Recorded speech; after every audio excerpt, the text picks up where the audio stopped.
Let us pray. O Lord, in reflection, the year 2017 has presented us with triumphs, challenges, hardships, adversity, multiple successes, and victories. As we embrace and embark into this new season and chapter of our beloved city, we are confident that you will continue to favor us, for you have faithfully guided, protected, blessed, uplifted, encouraged, motivated, and inspired, inspiring us to continuously press forward, seeking the good and betterment of our city, its families, youth, and community. So on tonight, we say thank you. May this year be full of optimum blessings, love personified, and wisdom applied. In your glorious name I pray, amen.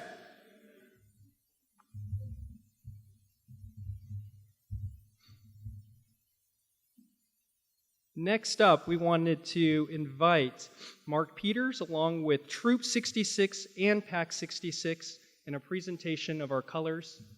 Mark? Good evening, everyone. Pack 66, Troop 66, attention! Color guard, forward, march!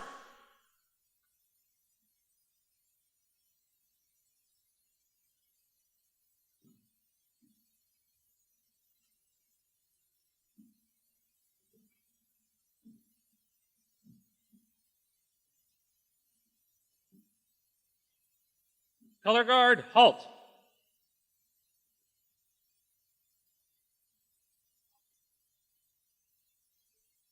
Pack and troop, face the screen. Those not in uniform, place your right hand over your heart. Those not in uniform, please salute. Present the colors, sir.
You know, would everyone mind if we broke with our tradition and maybe said the pledge one more time, but this time led by our YMCA Youth and Government Team. Liani Chan is president of the YMCA Youth and Government Team. Liani, would you come up and lead us on the pledge one more time, because this country is that great.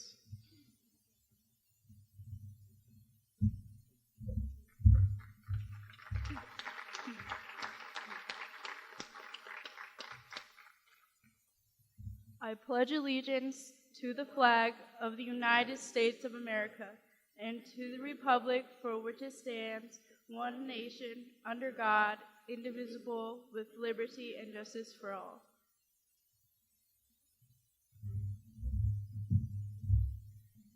Next up, if everyone would stay standing for just a moment longer, we have our terrific troop from Center Stage that are going to lead us in our national anthem. Center Stage, the floor is yours.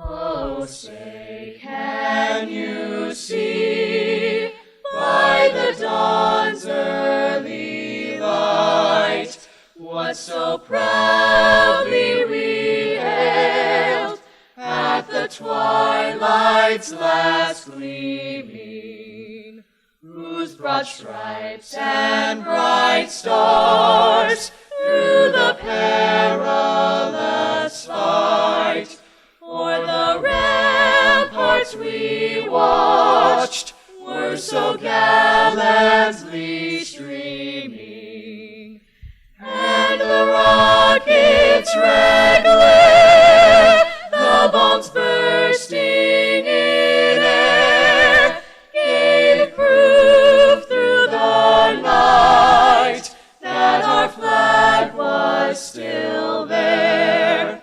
Oh, say does that star-spangled banner yet wave o'er the land of the free and the home of the brave?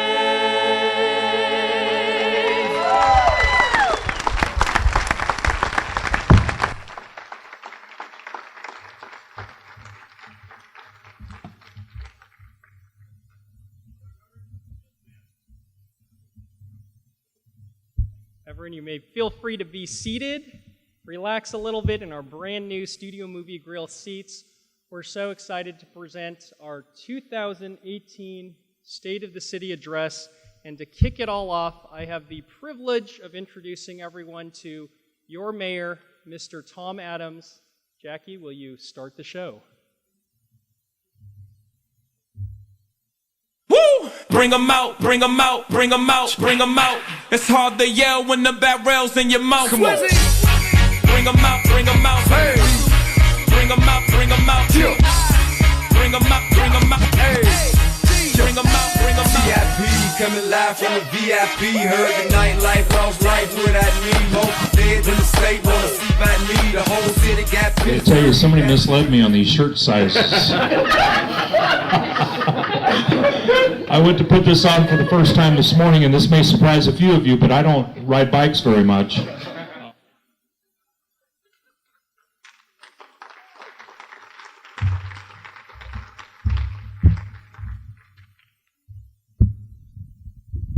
So just so you know, that wasn't my idea. It just goes to show you, in this day and age, there are cameras everywhere. And no matter what you do, someone will get you. So I do want to welcome you. How do you like those seats? Huh? You know, just when you thought things couldn't get any better, Krikorian sold out to Studio Movie Grill. They're gutting one theater at a time and bringing in these cushy leather recliners. And someone asked me how I thought tonight might go. And I said, well, we're going to meet upstairs. Everybody's going to get a little bit to eat and maybe a glass or two of wine.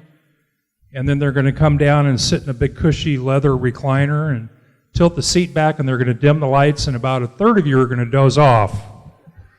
And that's the ones I'll be speaking to. But tonight is very special, and it's very special for your city council because tonight actually marks the 1,000th day that the five of us have been working together. The 1,000th day. And we don't always agree on everything, but we try to keep what's best for Monrovia in our thoughts and in our actions and our deeds. And we're pretty excited about some of the things that you're going to see tonight.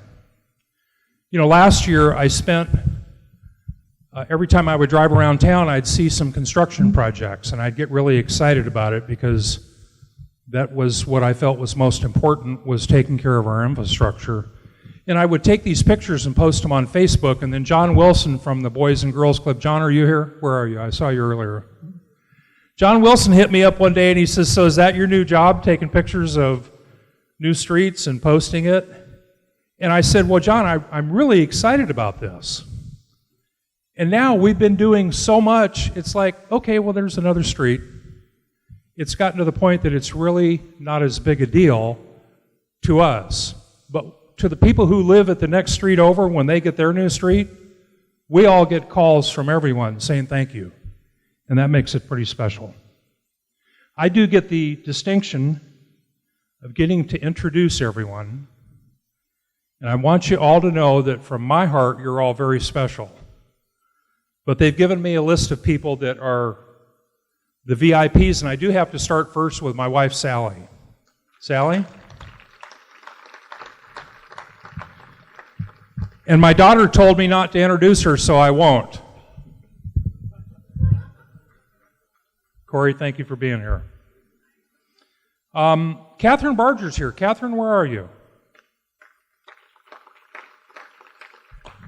You know, it's so special because we rarely get anyone above like school board or city council level at this event. And Catherine came the first year, and I thought, okay, well, she's brand new and we won't see her again. Catherine comes every year, and she does a remarkable job of representing us on the LA County Board of Supervisors. So Catherine, thank you so much. Judge Bruce Mars is here. Yvonne Bullock from the Monrovia Arcadia Duarte Town Council, along with Lucy Nicolero from the Town Council, Linda Sealis from the Town Council, and Terrence Williams from the Town Council and the Monrovia Unified School District, and I think a couple other things that I don't remember tonight, but Terrence, we're always glad to see you. Ed Gilliland from the Monrovia Unified School District. Ed, good to see you. My good friend Rob Hammond, who started this event 14 years ago, I think, Rob? I think so. So thank you for starting that. It's been very beneficial. Sue Kaiser from the school district. Sue, thank you. If you change your mind on the popcorn, let me know. Dr. Kathy Thorosian. There's Kathy. And Terrence, they've got you down here twice, is only you would request. So we're glad to see you again. Louis Placentia from the Monrovia Chamber of Commerce. John Wilson from the Chamber of Commerce and the Boys and Girls Club.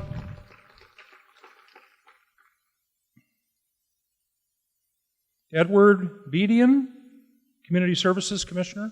I may have pronounced that wrong. I'm sorry. Did I pronounced that wrong, didn't I? Beden?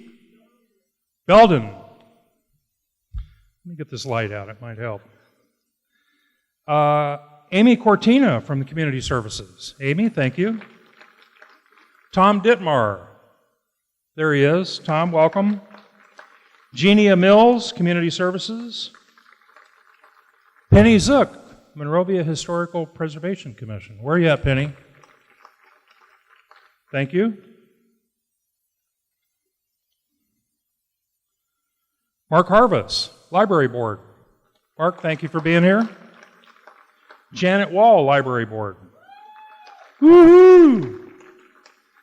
Diane Balsamo from MOTAB, Monrovia Old Town Advisory Board. Kristen Miller, MOTAB. Millie Olivas, MOTAB. And they brought their own cheering section. Robert McClellan, Planning Commission. Gary Scheffler, Planning Commission. Scott Austin, Planning Commission. Now, if I didn't call out your name, I want to apologize. It's because you didn't check in. So if you got here a little late, is there anyone that would like to be introduced that wasn't? Okay, then we're going to move on with the show. So they gave me this huge script, and I don't do well with scripts. Can I give you this one? I really don't do well with scripts. I do better if I can just have a little conversation with people. But we've been together 1,000 days, literally to the day, which means 1,001 days ago, we were experiencing one water main leak every other day. 1,001 days ago, we had streets that were down to the dirt in places. And that's when the five of us came together and sat down with Oliver and said, there must be a way of fixing this. Everybody's paid all their tax revenue already. There's got to be a way to make this better. And we're truly blessed. We all think that you're blessed because you have the five of us working for you. but we're truly blessed because we have Oliver working for us. So please give him a hand. And as anybody in municipal government can tell you, they can't do the job unless we give them the tools that they need to do that. And that's probably the best thing we ever did was we gave Oliver free rein and the tools necessary to go out and complete the objective of making Monrovia better again. And I don't mean that lightly, because Monrovia Renewal is almost $52 million worth of public works projects. Steve Baker, our town historian, tells me that we have more public works projects going on in Monrovia right now than we have since, what, 1920, Steve? 1912, I'm sorry. So if you think about that, that's over 100 years. And Monrovia, like everything else in life, has a lot of deferred maintenance, and our goal, when this is done, is to have none. So hang on, you're going to see. So we've added more than 300,000 square feet of new office space, an awful lot of it thanks to the Fedders. We appreciate you being here this evening. Larry Spicer and I got to tour the new City of Hope facility, the Beckman Institute, which is in Monrovia. And they have now, I think 400, was it, Larry? 420 people going to work every day to find the cure for cancer and diabetes right here in Monrovia. Diabetes has touched everyone's family. It took my father at the age of 62. So I'm pretty excited that they're working diligently every day in Monrovia to find a cure for that. About 2,000 new jobs have come to Monrovia during these 1,000 days. 1,700 new units of housing starts. How many of you think there's a housing shortage? Rents are going through the roof, not because they can, but because there's no place for people to go to. And I think we all have a duty to provide folks with an alternative for housing. But it was John Wooden who said, you can get so much more done if you don't care who gets the credit. And the one thing I love about working with these four people is we don't really care who gets the credit. What we want to do is see the streets done, the water mains fixed so they don't leak, the sewer lines working correctly, and all of the things that municipal government does for you. Gloria is going to spend more time this morning because we're going to share this as we have in the past. Gloria is going to spend a lot of time talking about some of the things that we've done in the last 1,000 days. But I tell you, from where I sit, it's really, really exciting to see the progress that Monrovia is making. Most of you have been here a long time. You've seen Monrovia go through a lot of change. And the change that we're experiencing right now is like nothing that we've ever seen before. So, if you'd all please join me in welcoming Gloria. Gloria, come on up.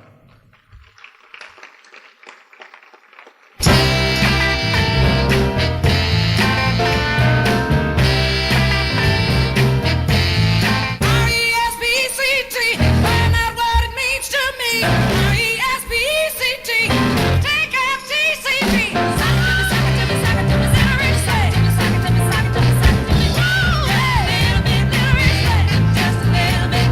I get tired, little bit. Keep on trying, just a little bit. I'm running out of food, little bit. I ain't. Thanks.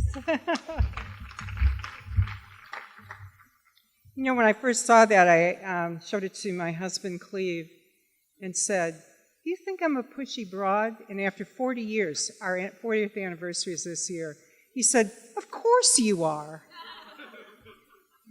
Nice to be known and loved for who you are. Well, thank you, Tom. I appreciate the introduction, and good evening, Monrovia. It's been a privilege for me to serve as Mayor Pro Tem during this past year. And I appreciate the trust that the community has placed in me and the rest of the City Council to guide the renewal of our community. Tom mentioned that I was going to discuss how we've been working to enhance community infrastructure. And if you've driven around town at all, you know that we've been incredibly busy. And the project that has been keeping us the busiest is Monrovia Renewal, the largest and most complex infrastructure improvement initiative that our community has ever tackled. Construction continued this past year on our $51.7 million infrastructure improvement project that we've called Monrovia Renewal. The initiative is aimed at making priority repairs to our roadway, sidewalk, sewer, and water infrastructure, and I'm pleased to be able to share that we are still on track to finish the project in 2021. The work associated with Monrovia Renewal has been coordinated to occur in 6 different sections throughout the city, and during the past 1,000 days, we are happy to share that we have completed the southwest and southeast project areas, with construction currently underway in the northwest section. In addition, we'll be starting on the south section of the project in March 2018. What all of this means is that by the end of 2018, we will have finished work in 4 of the 6 Monrovia Renewal project segments. And just take a look at how much work that truly is. 17,189 linear feet of new sewer lines, 112 specific sewer line points repaired, 579 new water service lines installed, 9,105 linear feet of new water pipelines, 7 new catch basins and 4 dry wells to improve drainage, 66,510 square feet of new sidewalk, 54,721 linear feet of new curbs and gutters, and 55.5 million square feet of brand new streets. Just reading that, I got tired.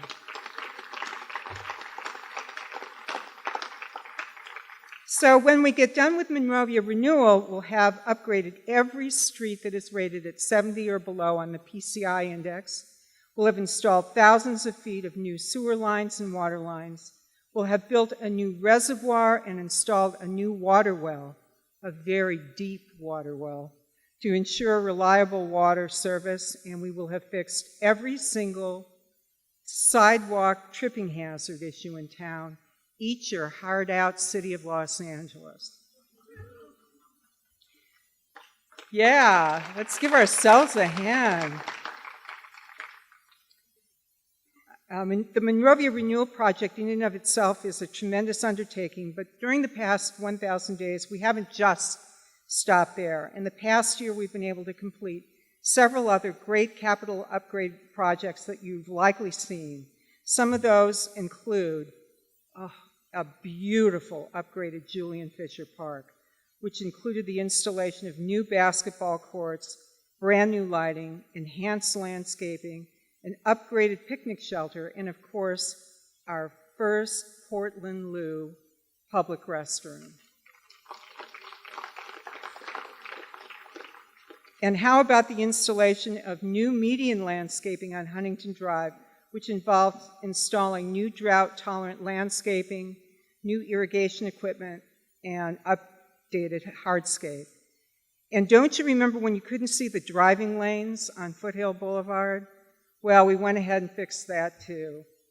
In addition, we also completed a new entrance trail into Canyon Park, which has helped improve pedestrian safety and walkability.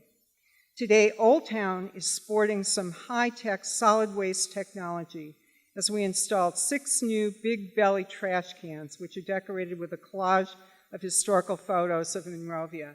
And by the way, our staff wrote a grant for that, and we got those absolutely free of our own personal tax money. And lastly, if you've driven around town, I'm sure you've seen the new signage and street striping that constitutes the completion of phase 1 of our bike master plan. So as you can see, it would probably be a bit of an understatement to say we've been busy with infrastructure improvements here in Monrovia. But when we talk about infrastructure, streets and pipes and parks aren't all that comes to mind. Here in Monrovia, one of our infrastructure strengths is our inventory of historic homes. And I'm very proud to be able to share that we've made huge progress on the historic preservation front this past year. Perhaps most significantly, we christened our second historic district here in town, the North Encinitas Avenue Historic District. And yeah, let's clap for that. Working collaboratively with a group of residents, really hard-working residents, who formed the Encinitas Historic District Working Group, the city prepared an historic context and survey for the 100 and 200 blocks of North Encinitas. The neighborhood represents close to 130 years of residential development, and today the 64 properties located in the North Encinitas Avenue Historic District enjoy the distinction of being our second historic district located in Monrovia.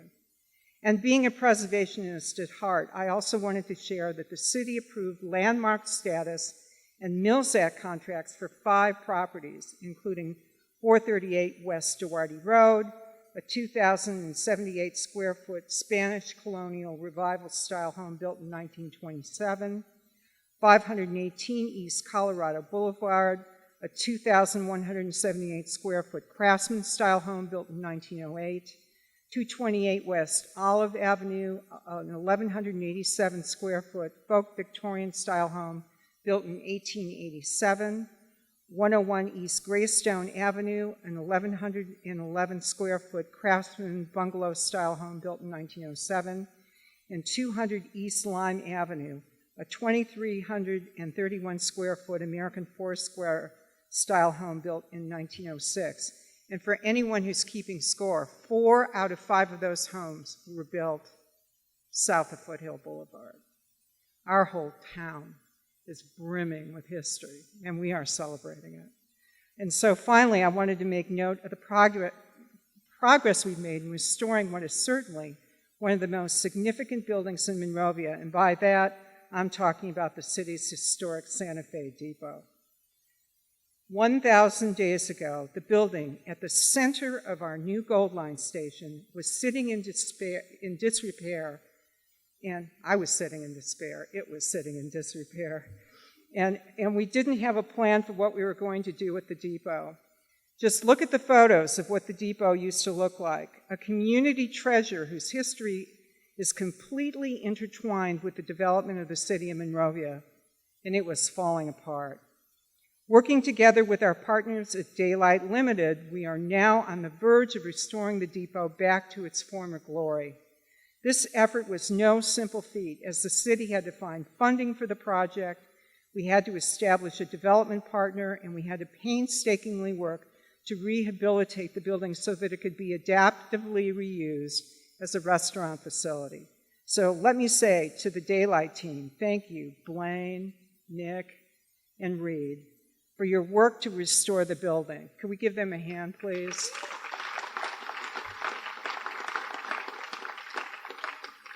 And thank you to all of our community members for your patience as we've coordinated the work in the middle of an active metro station. Give yourselves a hand. And finally, thank you for staff for turning on a dime to marshal the funding at the last possible moment and coming up with creative ways to get this to happen. And let's have a little round of applause for our wonderful staff. Because just look at where we are with the building today. We plan on formally rededicating the building on February 25th, 2018, so be on the lookout for more information in the coming weeks. Next up for the depot is finalizing its new occupant and its conversion into a great restaurant. Please stay tuned. So now, as we move forward into 2018, there's certainly more that we are planning to do, but I hope that this overview has illustrated there's no doubt that enhancing community infrastructure has been one of our key focus areas during our past 1,000 days together as a city council. And with that, I'll turn it back to Mayor Adams. Thank you.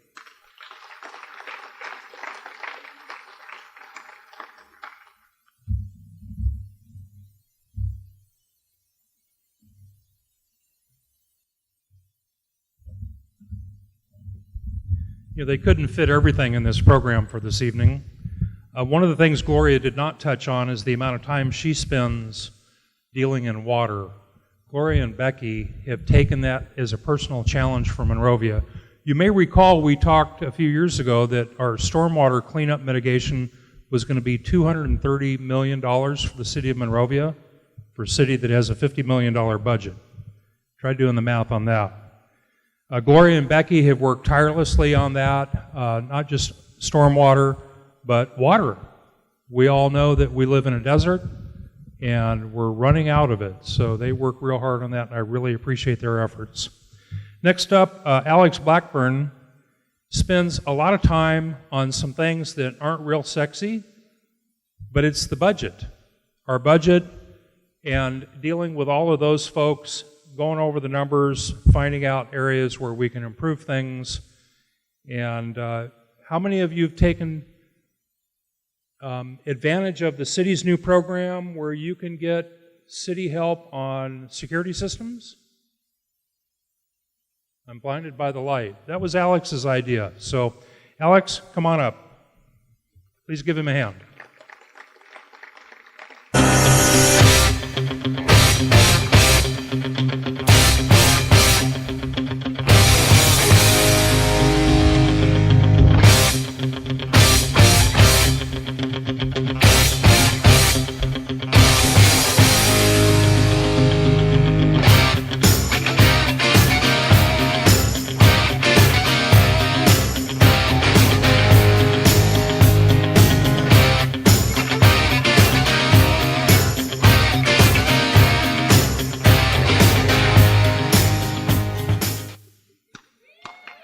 Thank you.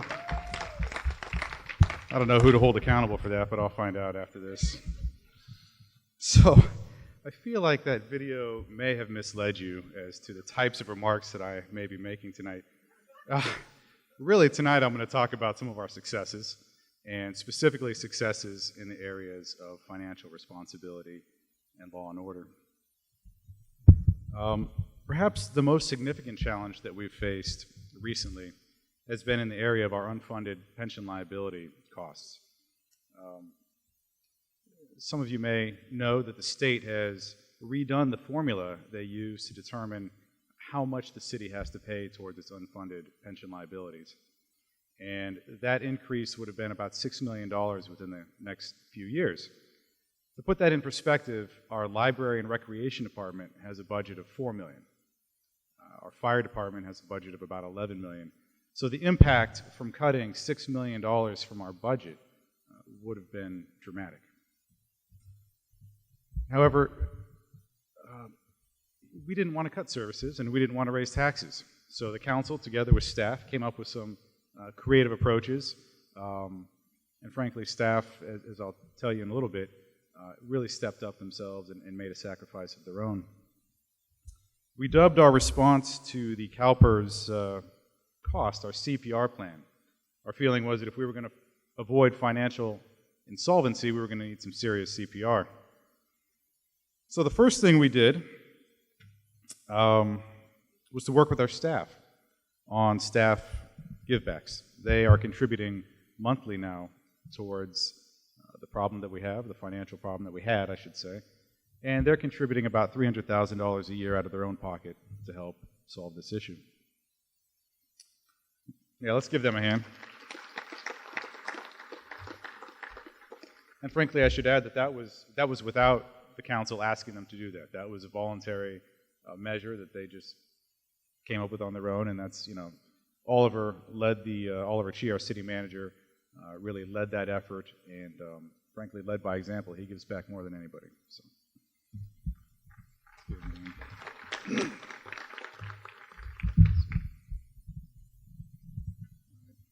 The second thing that we did was to restructure all of the city's unfunded pension liabilities.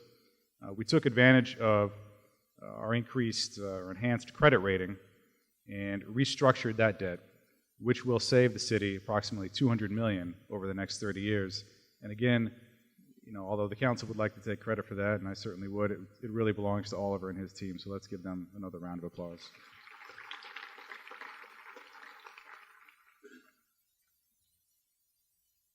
We also developed an unfunded pension liability funding policy.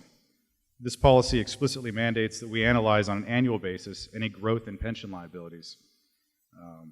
If we do experience new pension liabilities, our new funding policy mandates that those liabilities be paid off within an accelerated time frame. And this is going to help us avoid the kind of situation that we found ourselves in before this CPR plan was developed.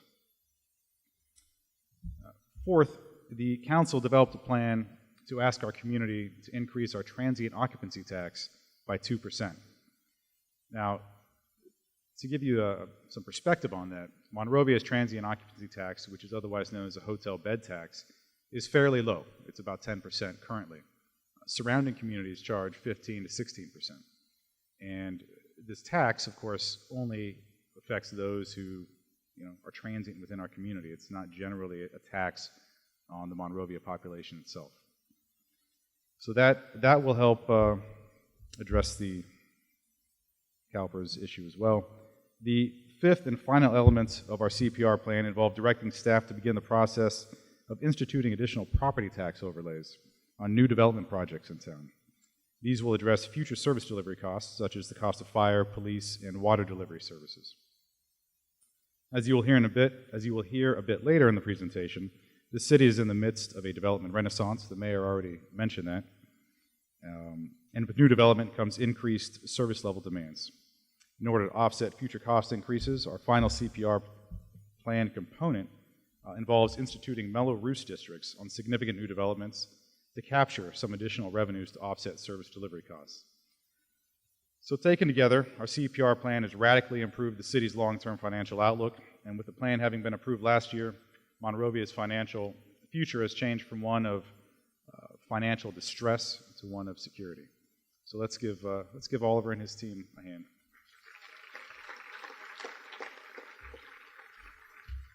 In addition to addressing that specific challenge, we've also verified the soundness of our financial management policies in general. First, our $125 million fiscal year 2017-2018 budget is structurally balanced, and our projected fiscal year 2018-2019 budget is also fiscally balanced. Second, we have worked to increase our general fund reserves. We established a general fund reserve policy in 2015, and at that time we had a reserve level of about 11%, which totaled $4.21 million. Through prudent financial planning, we've increased our levels to approximately 16%, which equates to about $6.39 million reserve and cash on hand. So that's a step in the right direction, a few steps in the right direction. Additionally, the City Council has established an audit subcommittee, which I serve on, and through that committee we have asked tough questions about the financial health of our city. Our independent auditors have dug deep into our operations, and their assessment has continually resulted in clean audits time and time again. All of the foregoing and more has resulted in Wall Street increasing our credit rating from BBB negative, I believe, which is a lower medium grade investment, to a AA rating.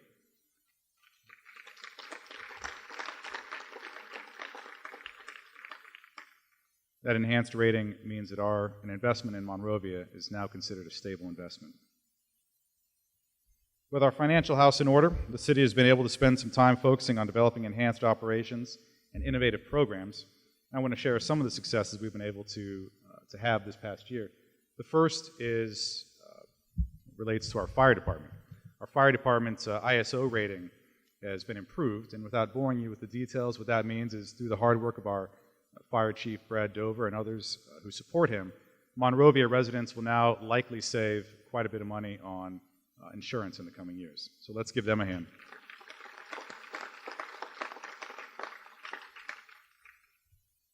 I say bore you with the details because I don't really know the details. The Monrovia Council has also taken a unique approach to crime abatement. As you likely know, crime has been increasing throughout the state, and in response, we are proud to have helped establish the Taking Back Our Community Coalition, along with instituting an innovative home security rebate program as responses to public safety concerns. Law enforcement officials have overwhelmingly agreed that the cause of increased crime in California can be attributed in large part, to recent changes in the criminal justice system in California. Through the institution of AB 109, Proposition 47, and Proposition 57, there are now some startling facts that we all have to confront in California today. For example, theft under $950 is essentially a consequence-free crime. It is not a felony. It used to be that $450 was the cutoff for grand theft, and that was a felony. They've more than doubled that to $950. So they've essentially made crime twice as profitable. You can now steal twice as much with no increase in penalty. That was a wise move. I really appreciate that. In California, the following crimes are also all considered nonviolent, and felons convicted of these violations are eligible for early release from state prison. So let's take a look at some of the things that California voters considered nonviolent.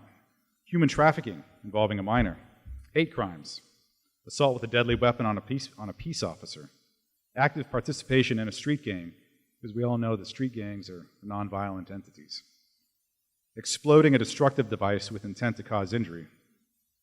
Never heard of a nonviolent explosion, but apparently they exist. First-degree burglary, assault with a deadly weapon, I think that was previously listed, battery with serious bodily injury, solicitation to commit murder, inflicting corporal injury on a child, rape, sodomy, oral copulation of an unconscious person, or by use of date rape drugs. That's considered nonviolent under our penal code. And my favorite, domestic violence. The violation has the word violence in it, and yet California considers domestic violence to be a nonviolent offense.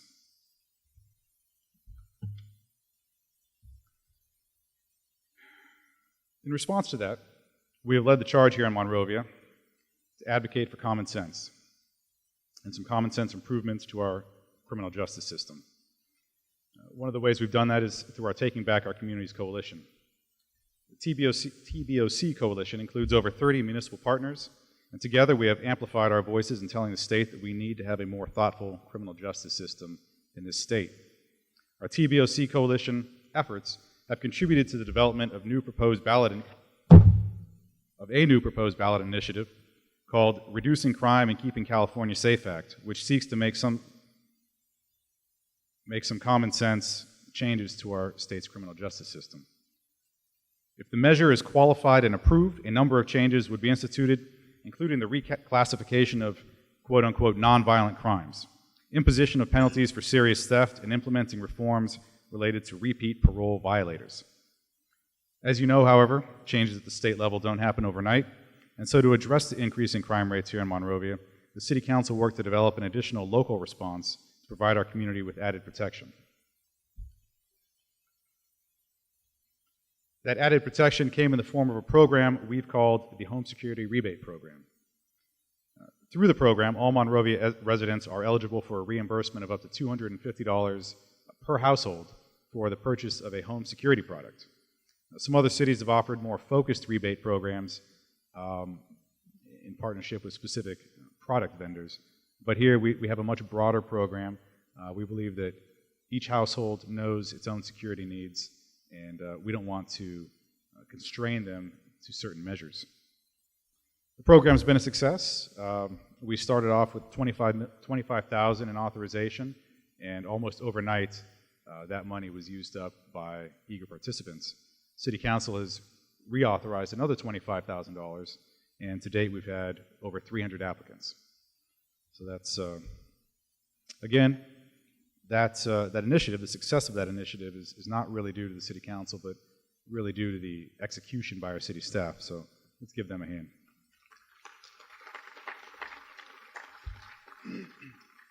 They're much better at executing home rebate programs than setting up microphones, so I'm thankful for that. Anyways, in closing, I hope this overview has helped you to appreciate some of the successes we've had in the past 1,000 days. And with that, I'm going to turn it back over to our mayor. Thank you.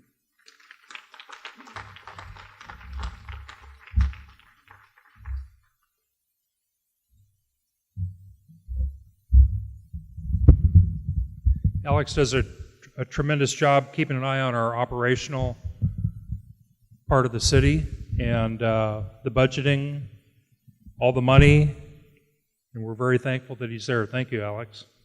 But you know, when he was talking about those crimes, if you can imagine that in the state of California, domestic violence is not legally a violent crime.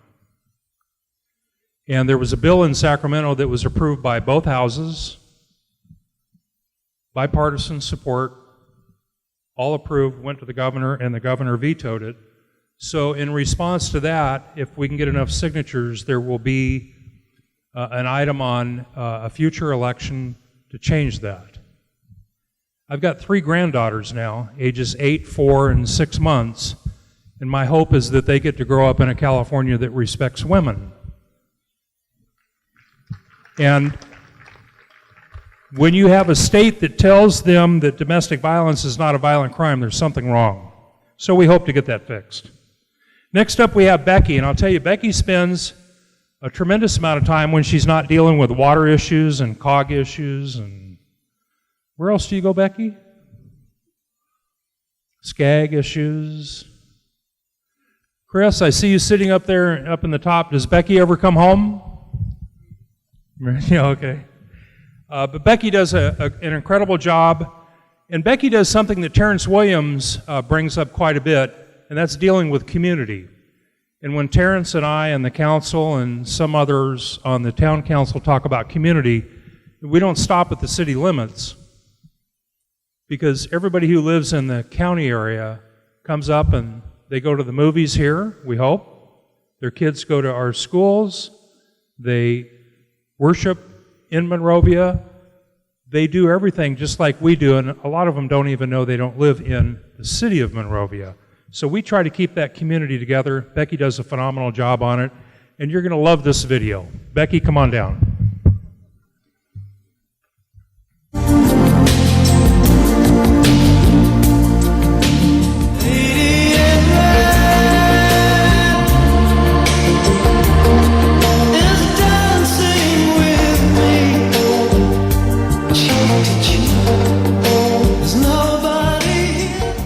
So I'll just real quickly say, are you humbly grateful or grumbly hateful? What's your attitude? Do you grumble and groan, or let it be known you're grateful for all God's done for you?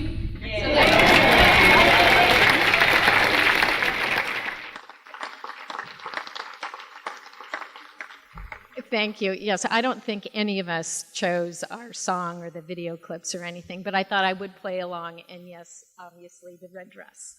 So thank you for the kind comments there, Tom, and especially about community and about people. And because I've been listening to each of the members of the City Council and talking about our 1,000 days together, I keep on thinking about the fact that here in our community, our focus is on people, and it's also what sets us apart from so many other cities in the San Gabriel Valley.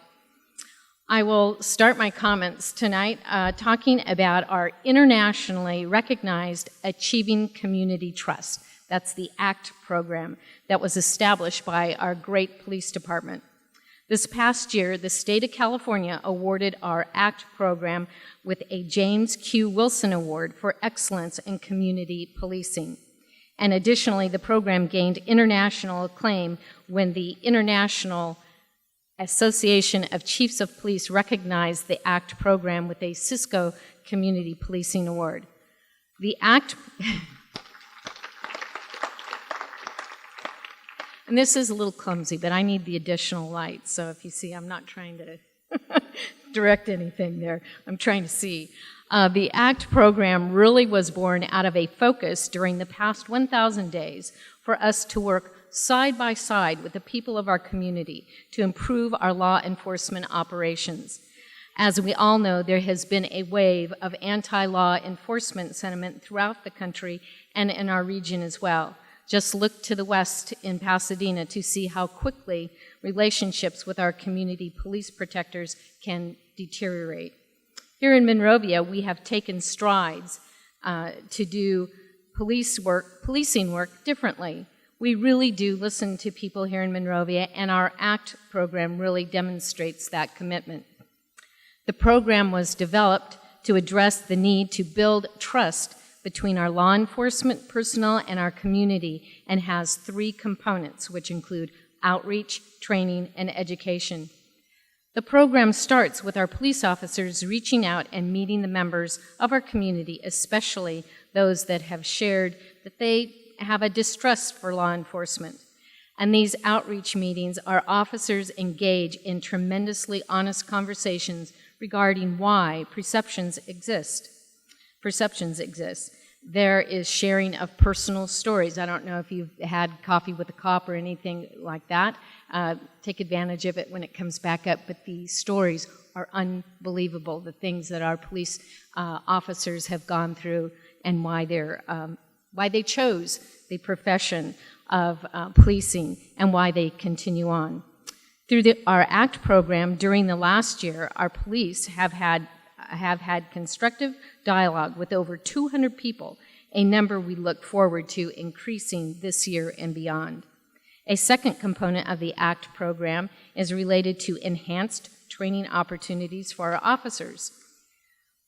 We have developed a virtual reality training tool for all of our police officers that help shape verbal de-escalation skills and community interface skills.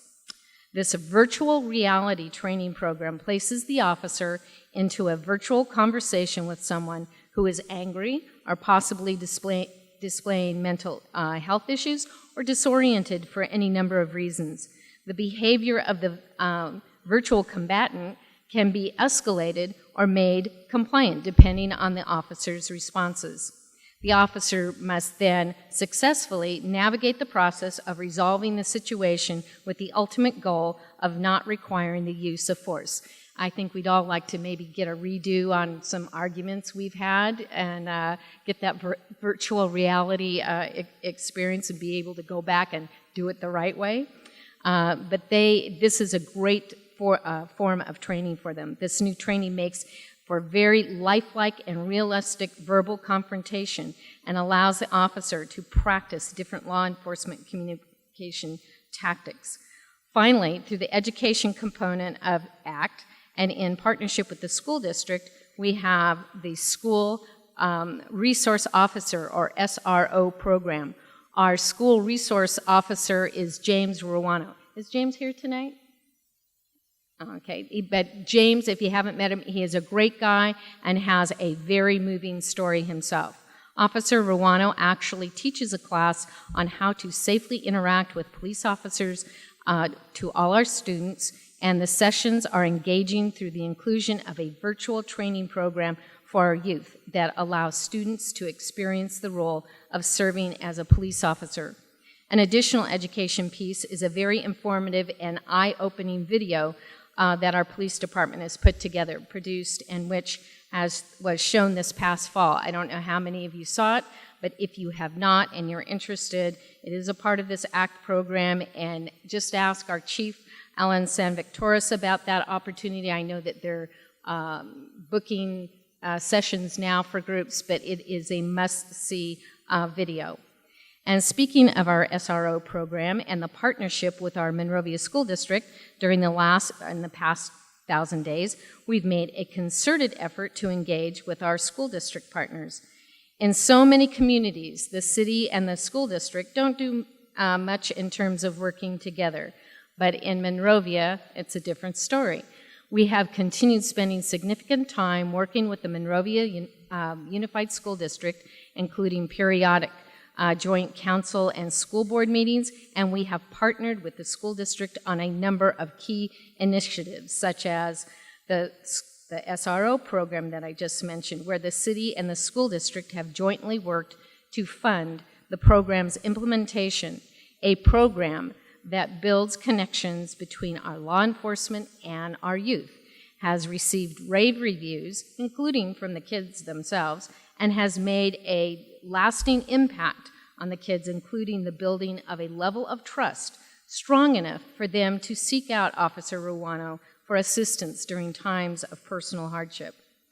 There are signature community events that we have discussed, coordinated and or partnered with the school district on during this past year, including the Monrovia Day Parade celebration, the 4th of July fireworks spectacular, and the Christmas holiday parade, not to mention ongoing relationships that are fostered through monthly meetings with the leadership of the city, MUSD, and the Monrovia Chamber. Another entity that we've spent considerable time working with is the Monrovia, Arcadia, Duarte, or MAD Town Council, a group of dedicated individuals which represent the unincorporated areas of Monrovia, Arcadia, and Duarte. that border our city.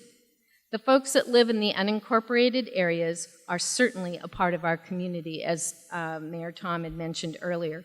And together we have worked with the Madtown Council to address a number of issues of mutual concern.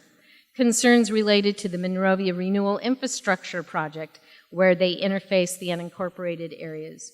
Coordinating involvement in our Monrovia Area Partnership neighborhood programs. Discussing traffic-related issues, and especially, and Terrence, you'd like that one, this one, involving the Gold Line crossings. And collaborating on the development of community events, such as summer concert series in Station Square Park. And speaking of summer concert series, here in Monrovia, one of the ways that we have worked to connect people is through the establishment of truly outstanding community events. I hope you all read the Monrovia Today, which not only highlights city issues, but it also contains a complete list of event programming throughout the city, and especially our library. Not an all-inclusive list, but this past year we hosted 10 signature community programs, including participation in the 626 Open Streets Bike event this past March. Did you know that over 100,000 people participated in the Ciclavia style event? Monrovia's hub featured vendors and exhibitors at Station Square, and we had live music, food trucks, and other activities to help with the festivities. Our annual spring egg hunt that draws thousands of people, and adults and children, and includes partnerships with key groups like Monrovia Reads, and is also partnered with the Santa Anita Family YMCA Healthy Kids Day. Our Fountain to the Falls race from Old Town up to the waterfall in Canyon Park, and then back to Old Town again.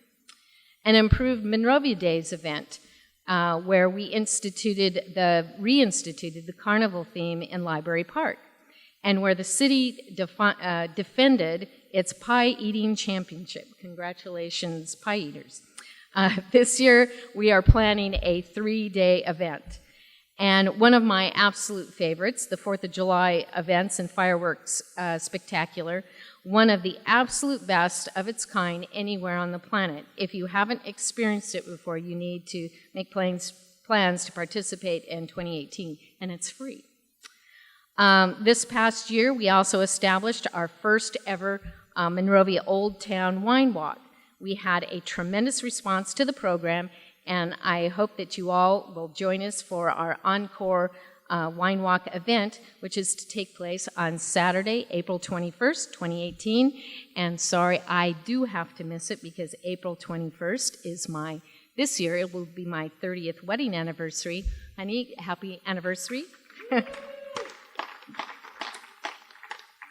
And then there's our Halloween Spooktacular event in Old Town, and it's been enhanced with several new offerings this year, including an Old Town merchant trick-or-treat map, a new event layout, an enhanced partnership with Studio Movie Grill, and inclusion of a Snapchat filter which illustrated that we had nearly 10,000 people in Old Town for the event.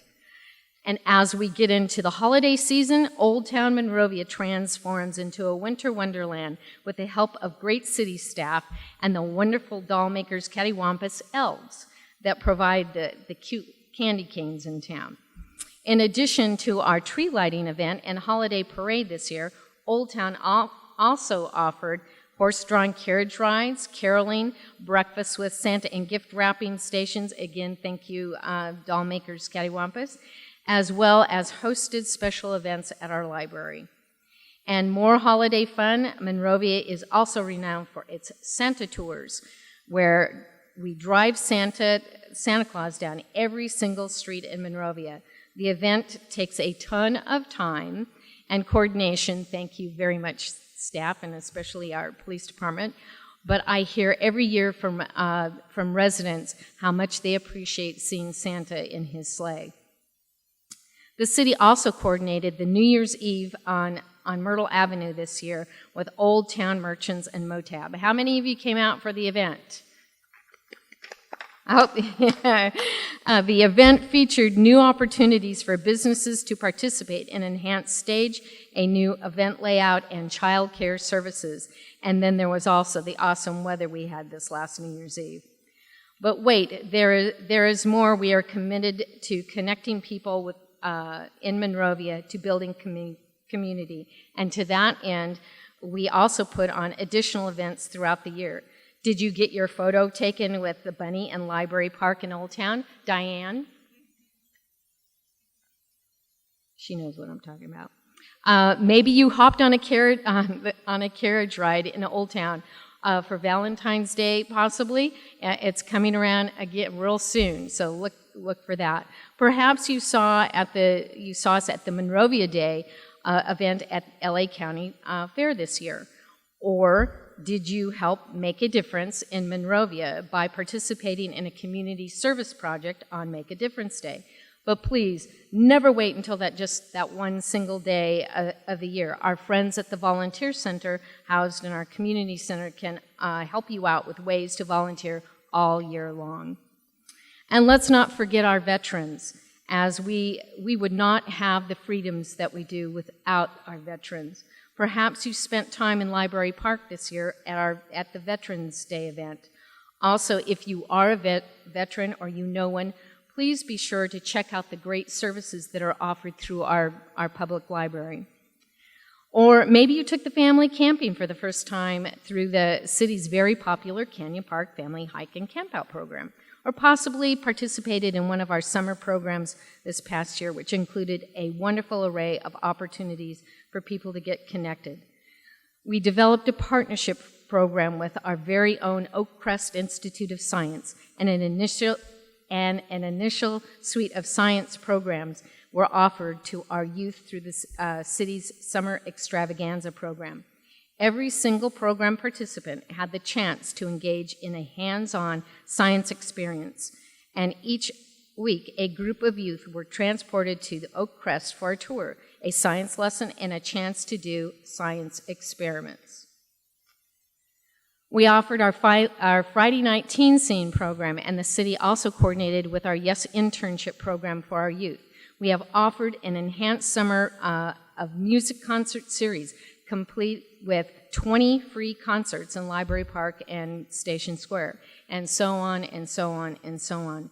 Indeed, we have been committed to providing premier events here at the city because we believe that those events serve as the glue that helps to hold people in our community just a bit closer. But speaking of glue, have you heard, I'm sure you all have, but I'll repeat it again, the Monrovia Area Partnership, or MAP program. If there's one program that exemplifies that Monrovia is about people, it would have to be MAP. Over time, the MAP program has continued to endure and grow. And this past year, we continued to expand our MAP program by expanding the Care for Our Neighborhood program, which assigns MAP neighborhood leaders and volunteers and responsibility of helping to clean up properties where the homeowners need help. This past year, we assisted 5 property owners in beautifying their properties and bringing them into compliance with our existing building codes. And this past year, MAP continued to host terrific events throughout the year. The MAP Ed quarterly meetings are a must-attend event where information and important issues are discussed quarterly. We also expanded participation in the MAP Leadership Academy and MAP Youth Leadership Academy. And 2017 saw the largest classes with both these programs. We ultimately had 12 Adult Leadership Program graduates and 34 Youth Leadership Program graduates. Congratulations.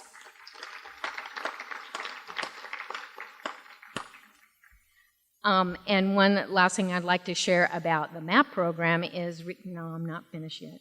MAP program is related to our upcoming 9th MAP Neighborhood Conference. We develop and host this program annually, and our focus this year is related to developing healthy neighborhoods. Last year, we had over 250 residents and friends participate in the event, and we hope that you'll join us in this year's conference. which has been built around the theme of celebrating Monrovia. The event will take place, unfortunately, Saturday, April 21st, at Monrovia High School and so be on the lookout for additional information in the near future. I'll have to miss that one too. Before I offer some closing thoughts, we can't talk about people here in Monrovia without mentioning the issue of homelessness and its impacts on our community. While the homelessness issue in Monrovia is far less pronounced than in other areas of Los Angeles County, this is our community, and the matter is both visible and invisible. It is serious, and it requires a robust response. Some of you may know that I serve as a representative to the regional body known as the San Gabriel Valley Council of Governments. And in that capacity, one of my responsibilities is to serve on the Homeless Committee. That particular position provides me with a unique perspective related to the homeless issue, as I've had a chance to hear about the homeless response efforts from Los Angeles County and all the 31 cities in the San Gabriel Valley COG that make up the COG.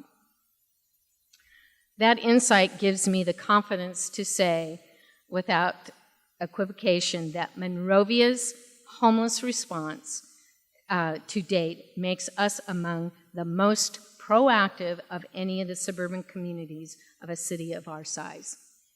Certainly, there are those here in Monrovia who don't think that the city has done enough to address the issue of homelessness, but really outside of the larger cities like Pasadena and Pomona that have access to a different set of financial and service provider resources, Monrovia really has been a leader in trying to tackle what has to date been an intractable problem.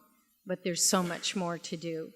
Did you know we have established internal processes whereby the city can now connect any homeless individual who wants help with a robust social service support network. To that end, during the past 12 months, the city was responsible for placing 8 homeless individuals into permanent supportive housing. And I think that deserves an applause. Monrovia is one of 23 cities in the San Gabriel Valley COG region who qualified for one-time grant funding from the County of Los Angeles for individual cities to develop a plan to address homelessness in their respective cities. Our specific grant is $30,000, and whereas 20 of those 23 cities are going to be paying a private consultant $24,000 each out of that $30,000 or whatever their grant was, each for the creation of an individualized plans, but no implementation. The city of Monrovia, however, is ahead of the game, and we do have much of our planning in place. However, we are going to use our full $30,000 to further enhance those plans and work with all departments, all staff, as to how we can really have an outstanding plan to address this situation in Monrovia. All of our police officers carry a listing of shelter facilities and social service providers in the San Gabriel Valley, and we have established specific homeless response and support patrols that occur every single week. We have integrated a mental health professional from LA County into our Community Activist Policing Bureau to provide further homeless response support. The city has been working to develop infrastructure upgrade plans at Library Park to address community concerns regarding interfaces with homeless individuals who are resistive to any type of help and support. In the midst of responding to around 25,000 calls for police service every year, the city has also deployed enhanced patrols to properly enforce applicable laws and rules governing personal conduct in a variety of locations in town. The city has and remains committed to engaging in more robust outreach and education to try to explain the nuances that make the homeless situation challenging to address. Moving forward, the city is making additional plans to address and the evolving concerns raised by the community related to homeless issues in Monrovia. And we will be deploying a number of additional outreach efforts in the coming weeks and months. I encourage all of you to read Oliver's most recent update on the city's website to obtain more details. And speaking of community outreach, the last item I want to touch on is our commitment here in the city to focus on maintaining enhanced communication with the community through a variety of mechanisms. And perhaps the best mechanism we've developed, and I strongly advocated for, is a weekly newsletter that Oliver and staff email out, and which contains a wealth of information about everything that we're doing here in the city. The weekly newsletter called the City Manager's Update is packed with extremely relevant and important community information. And if you're not a subscriber now, I can't strongly enough encourage you to sign up and join the nearly 1,000 other individuals in town who are already participating. It's very easy. Just visit the city's website and click on the City Manager's Update under key links and on the left-hand side of the face page, and then it comes down and you just hit the little subscribe. So I know this has been very long. And certainly we have worked, and I can talk about how hard, we can all talk about how hard we try to bring community together during the past 1,000 days. And the City Council has been focused on connecting and serving people. And just remember, as the little ditty said, are you humbly grateful or grumbly hateful? What's your attitude? And I'll leave it with that. Thank you very much.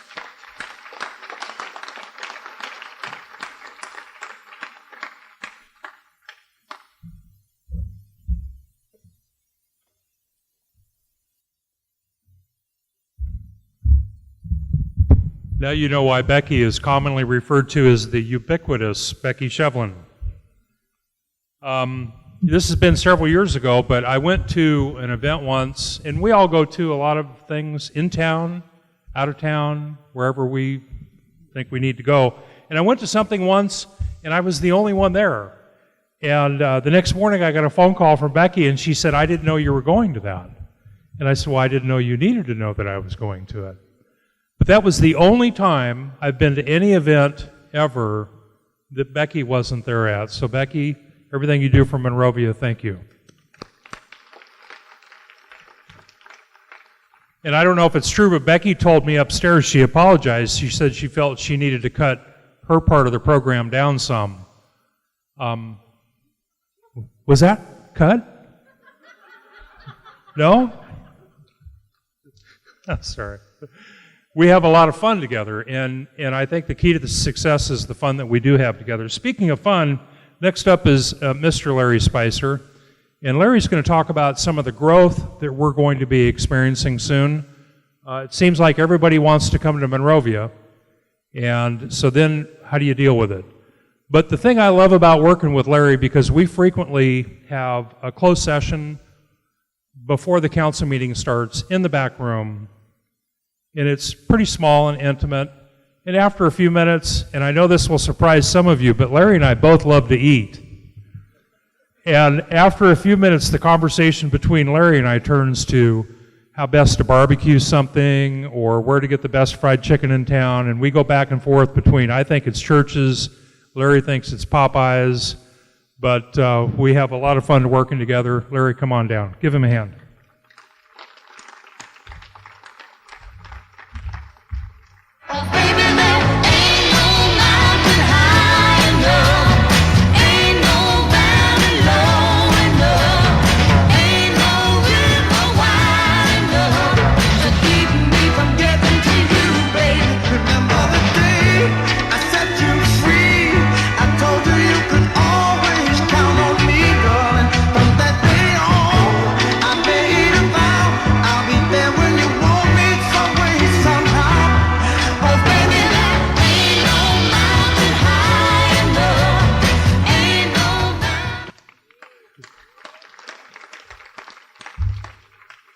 Thanks, Tom. I appreciate the introduction. And boy, You know, when you talk about growth in Monrovia, you are correct. Now, during the past 1,000 days, our City Council has presided over one of the most substantial periods of economic growth in Monrovia history. International and national economic trends have combined with local policy decisions we've made here in the city to really create a successful economic environment in our community. Speaking of our local policy decisions, the City Council has very consciously and deliberately initiated an economic development strategy that has been geared towards attracting new high-end employers to Monrovia. That strategy has also focused on identifying Monrovia as a biotechnology and science hub for activity. Our efforts started with the city's support and assistance in establishing Lab Lunch Monrovia, which is only the second biotech science incubator in the entire San Gabriel Valley.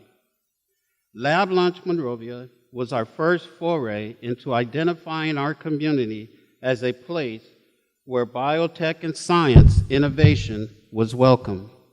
In the past 1,000 days, our efforts and focus has paid off. We have seen a tremendous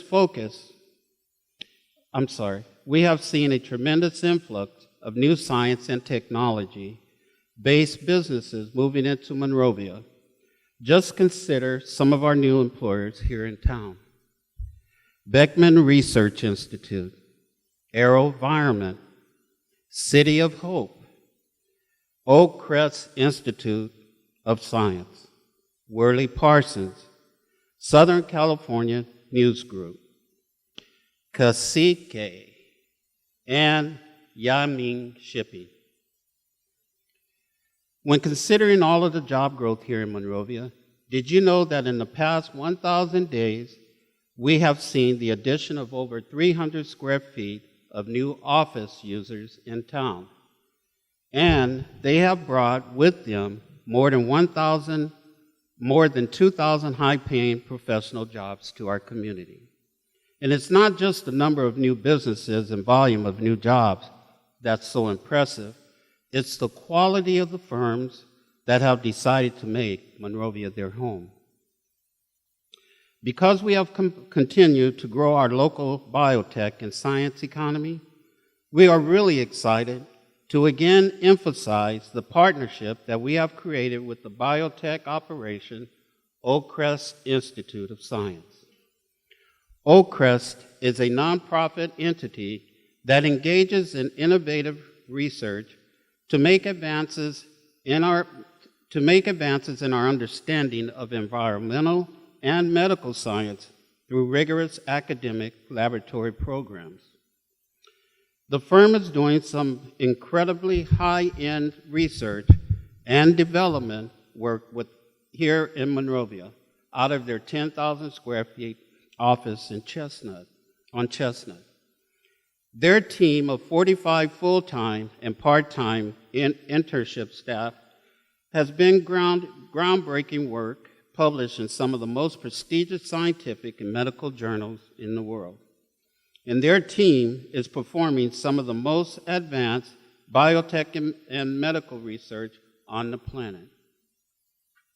In fact, the team at Oak Crest recently had their findings published, which confirmed an intravaginal ring device that they developed can provide complete protection against the HIV virus.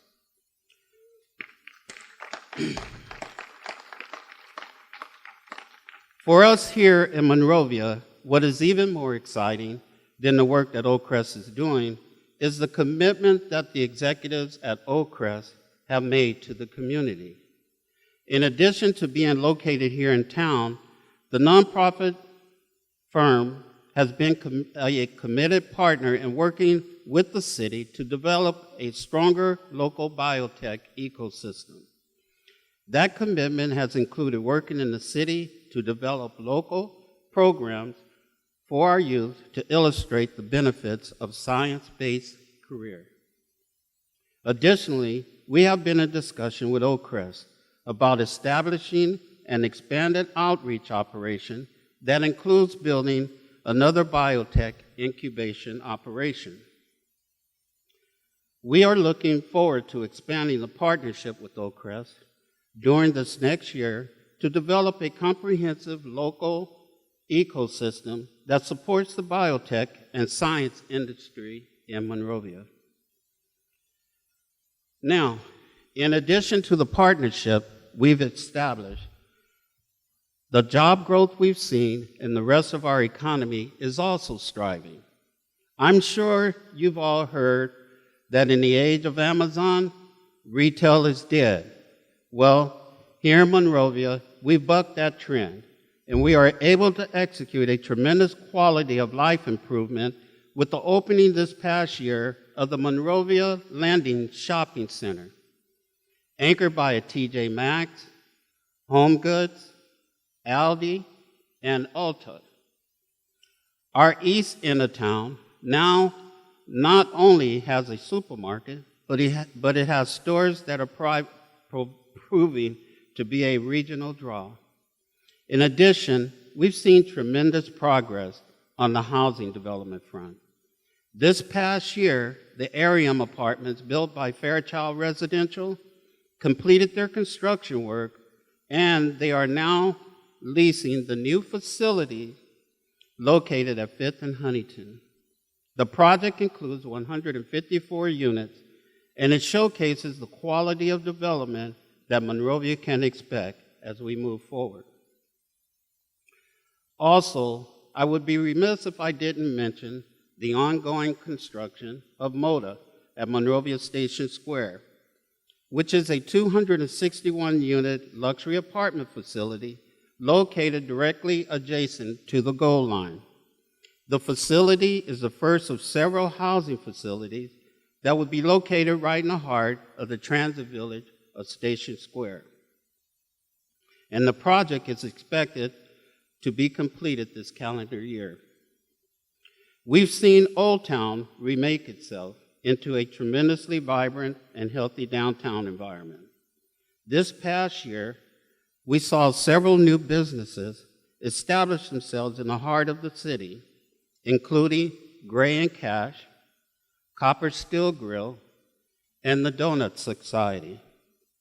And as a consumer preferences have shifted to a desire to enjoy unique experiences, it's been exciting to watch Old Town evolve to provide premier experiences for our residents and patrons.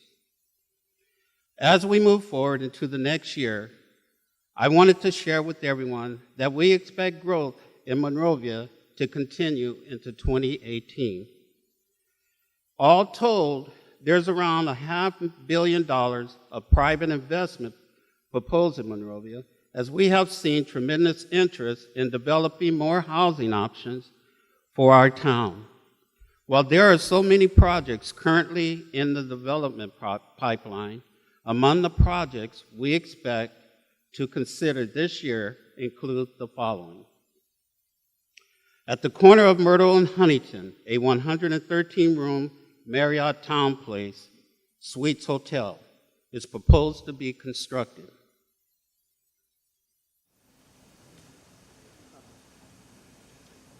We expect the project to be entitled this year, and the facility should serve as a tremendous new amenity for Monrovia.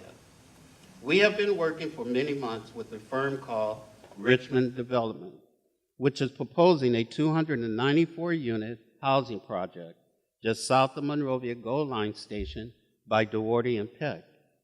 We expect that project will be considered towards the middle part of this year, and the additional housing option will be a welcome addition to our town. Also, closer to Old Town, on Myrtle between Walnut and Chestnut, the development firm Avalon Bay is proposing a 154-unit housing project that will add residential units adjacent to our downtown core. Of particular note, The Avalon Bay project is proposing a conclusion of affordable housing units. That's the inclusion of affordable housing units. And we are excited that the initiative will be considered towards the middle part of this year. Monrovia is certainly growing, and growing in a way that is balanced and healthy for our community. Our work during the past 1,000 days together has really set the groundwork for that growth. And as we launch into 2018, we are all looking forward to seeing what the future will bring. And with that, I'd like to turn it back over to our mayor, Tom Adams.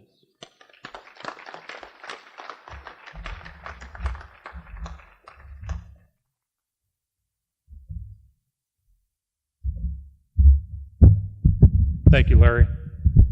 Larry does an incredible job of representing Monrovia. There's very, very few things that happen in this town without Larry Spicer. So Larry, thank you so much.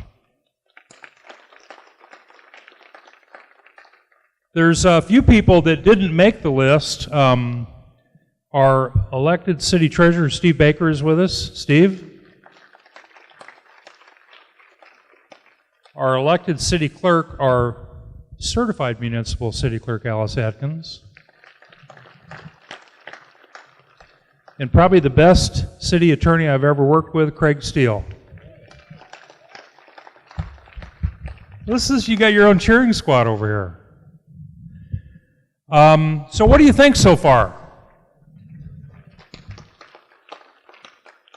You know, it's funny, we've got, if you look at both walls here, we've got more staff in this room than you can count.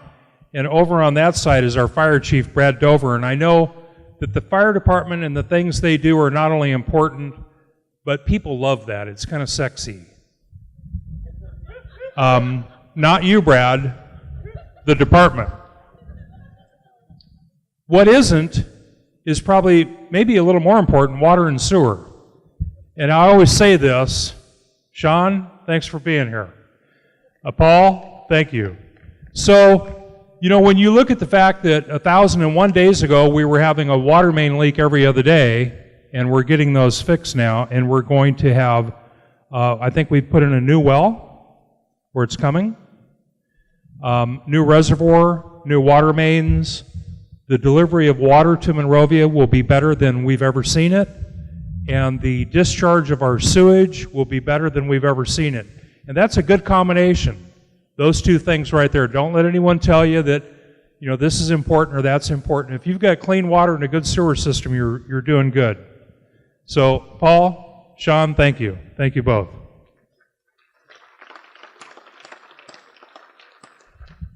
And, you know, all this new business coming to town, how many of you have experienced a little challenge trying to park downtown around lunchtime?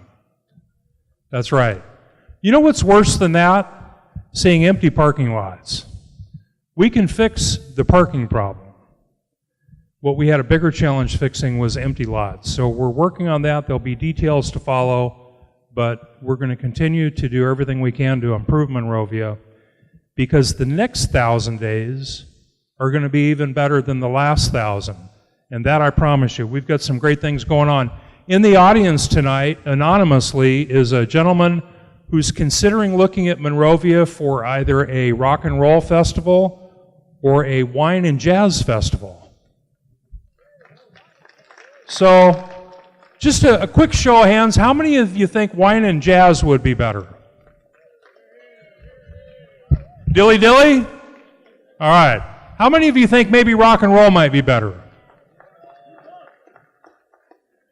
Okay, Naresh is in for the rock and roll. Do both? Well, do both.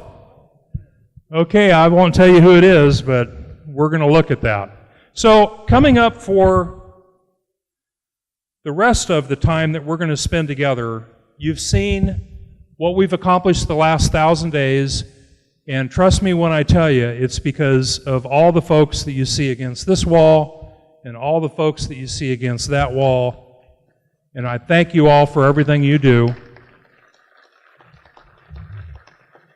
Monrovia is at a pretty special place right now. We've got 5 council people that get along reasonably well. We don't always agree, but we get along reasonably well.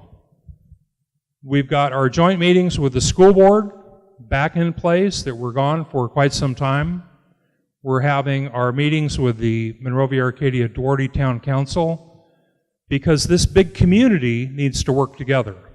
There's too many things that happen that are on one side of the line or the other for us to not care and not work together. The schools, they educate our children.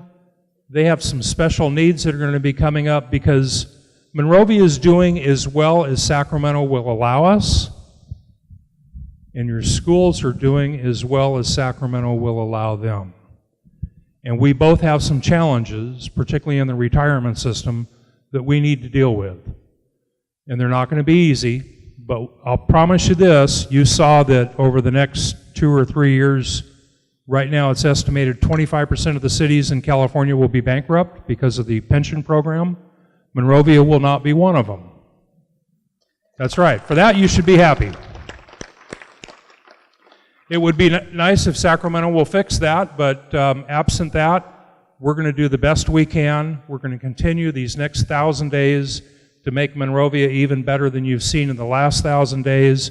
I know we've got a commitment from all 5 of the council people because we get to be together until April of 2020, I think. Oliver? Yes, thank you.